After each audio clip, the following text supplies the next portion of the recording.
There's a very trustee very much involved in Afghanistan, so you and I need to check. And if for those of you who haven't seen this movie, it is made by an Afghani film producer. It is called View from a Grain of Sand. Please go and see if you can get it. It is about Afghanistan history of how the status of women in that country changed after the king was deposed. The Russians came in, then the Americans came in, and they supported this extremist group from the western part of Afghanistan. It is a very powerful movie. I don't know how she did it. She had women hidden camera within their burqas, and that's how they filmed the movie. It is a powerful movie. All Americans should see it. It's called View from a Grain of Sand. The organization that I started, it is, as I told you yesterday, I saw all my life girls not going to school, and that bothered me very much. And so when I could, I said I'm going to give the gift of education back. But as I developed this organization called Promise of Assurance to Children Everywhere, the focus of it began to change, because I speak around the world on the topic now of girls' education and child trafficking.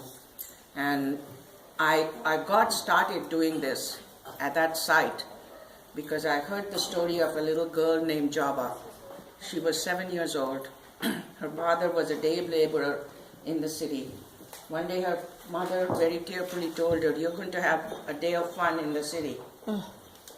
So they bought her whatever little outfit they could, bought her even a pair of sandals.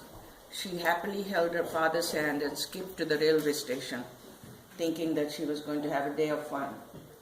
Except when the father went to the railway station, didn't take the train going to the city, took the train going the opposite way, 2 railway stations down, was a big sex trade. And Jabba was sold for sex trade at 7 years of age.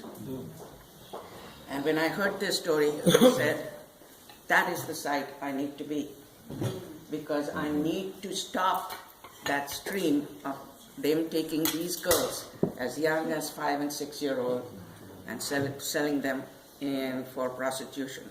In Cambodia, they're selling girls as young as 3 and 4 year olds. So my objective now is to complete the site, the model site in Piali, which is not just a school. It is a school, it has a vocational training center, which empowers the girls and the women. They are educated in Bengali, English, and accounting. So they can do successful business.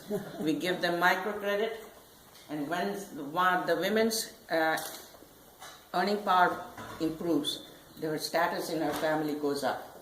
Men start paying attention. So we have now supplied the entire village with 40 clean water wells, 400 sanitation units, roads, utilities. So the whole village is now completely upgraded. And that's the model we have done the second one in Mexico. And on first week of April, I'm going to Honduras. The First Lady of Honduras has given us a land. She wants to do a PACE learning center in Honduras because they have huge child trafficking problem. And I suggested to Deborah, let's form an organization called Gutsy Girl Voice. We become the voice of standing against this throughout the world. Let's call it Gutsy Girl Voice. Let's give the voice to those who are voiceless. And there are too many of them in this planet. Thank you.